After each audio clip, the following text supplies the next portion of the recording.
Hello, నా పేరు గండూరి వెంకట రాజరాజేశ్వర శాస్త్రి. నేను జంగారెడ్డిగూడెం హై స్కూల్ దగ్గర ఉన్నటువంటి శ్రీ వరసిద్ధి వినాయక స్వామి వారి దేవాలయంలో అర్చకుడిగా పనిచేస్తున్నా. సుమారుగా ఒక 21 సంవత్సరాల నుంచి ఇక్కడ పనిచేస్తున్నాను. నాకు ఎక్కువగా సాయిబాబా గారంటే బాగా ఇష్టం. వారి అనుగ్రహం చేత భగవాన్ శ్రీ గొలగమూడి వెంకయ్య స్వామి గారి యొక్క జీవిత చరిత్ర చదివిన ద్వారా ఆయన ద్వారా కొన్ని అనుభవాలు పొందటం. అనుభవాల్లో ముఖ్యంగా మొదటిది ఏంటంటే, ఇప్పుడు ఈయన బాబా గారితో సమానం అనేటటువంటి ఇది కొంతమంది అందులో ఆ గ్రంథంలో వ్యాఖ్యానించారు. అయితే ఆయనతో ఈయన ఎందుకు సమానం అవుతాడు, ఈయన పిచ్చోళ్ళలాగా ఏదో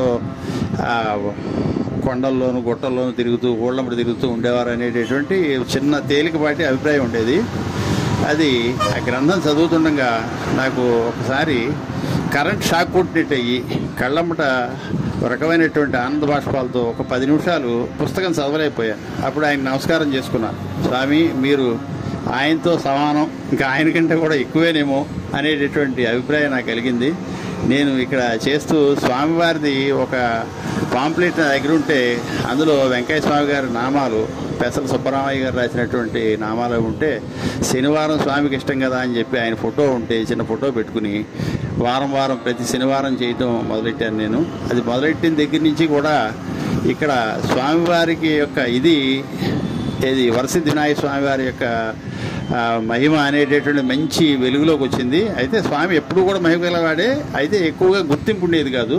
అటువంటిది ఈయన మొదలెట్టిన తర్వాత మంచి వైభవంలోకి వచ్చి ఇక్కడ అన్ని రకాలైనటువంటి సంబారాలు మన వెంకయ్య స్వామి గారి గొలగమూడిలో ఎలా జరుగుతాయో అలాగా దీనికి కావలసినటువంటి స్వామికి దీపారాధనకి కావలసినటువంటి తైలం కానీ, ఒత్తులు కానీ, బట్టలు కానీ సంవత్సరం పొడుగుతా కూడా గత 2021 నుంచి కూడా ఇప్పటి వరకు వరసిద్ధి వినాయక స్వామి వారికి కట్టిన బట్ట కట్టకుండా ఎప్పుడూ కొత్తదే వచ్చేటటువంటి ఇది జరుగుతోంది. స్వామివారి మహిమ అమోఘం, చాలా విశేషం. ఎంత గొప్పదంటే అది మనం వర్ణించడానికి సరిపోవన్నమాట. అంత అటువంటి ఒక షాకింగ్ అయినటువంటి రిజల్ట్స్ నాకు వచ్చినాయి. ఇది అందరితో కూడా మీతో పంచుకుందాం అనేటువంటి ఇతో ప్రతిరోజు కూడా స్వామివారి విగ్రహాన్ని పెట్టి బాబా గారికి, వెంకయ్య స్వామి గారికి కూడా అభిషేకం జరుగుతూ ఉంటుంది ప్రతిరోజు, ప్రతి నిత్యం అన్నమాట. దీని ద్వారా ఇక్కడ ప్రతి బుధవారం కూడా అన్నదాన కార్యక్రమం కూడా మంచి వైభవంగా జరుగుతుంది. ఇదంతా కూడా వరసిద్ధి వినాయక స్వామి అనుగ్రహం కలగటానికి గురుదేవులైనటువంటి సద్గురుదేవులైనటువంటి వెంకయ్య స్వామి గారు, బాబా గారు వీరి యొక్క అనుగ్రహం, ముఖ్యంగా వెంకయ్య స్వామి గారి అనుగ్రహంతో ఇంత జరుగుతుందని నా భావన. ప్రతి విషయం కూడా, ప్రతి ఇది కూడా, ప్రతి చిన్న సమస్య అయినా సరే స్వామివారికి అది మనం చెప్పినా చెప్పకపోయినా, మీరు నన్ను వదిలిపెట్టినా నేను మిమ్మల్ని వదిలిపెట్టినా అనేటటువంటి తత్వంలో చక్కటి అనుభవాలు కలుగుతున్నాయి. ఇక్కడ స్వామివారి అనుగ్రహంతో ప్రతిదీ కూడా మంచిగా జరుగుతోంది. అందరూ కూడా స్వామివారి యొక్క మహిమని తెలుసుకొని ఆయన్ని చక్కగా పూజించి ఇచ్చేసి మంచి ఫలితాలు పొందుతారని చెప్పి కోరుకుంటున్నాను. జై గురుదేవ సద్గురు.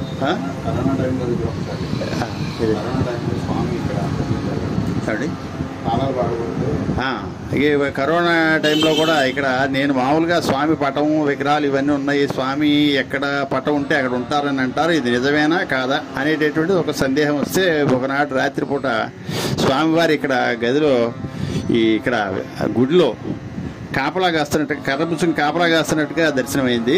నాకు చాలా సంతోషమైంది. స్వామివారి యొక్క మహిమ వర్ణించడానికి అసలు ఎవరికి కూడా తరం కాదనమాట. అది అంతటి మహిమాన్వితమైనటువంటి ప్రత్యక్ష దైవం శ్రీ గొలగమూడి వెంకయ్య స్వామి గారు అనేటటువంటిది నా అభిప్రాయం. మీరందరూ కూడా చక్కటి ఆయన ద్వారా మంచి అనుభవాలు పొందాలని చెప్పి కోరుకుంటున్నాను. జై సాయిరామ్. జై భగవాన్ శ్రీ వెంకయ్య స్వామి దేవత. భ్యో నమః.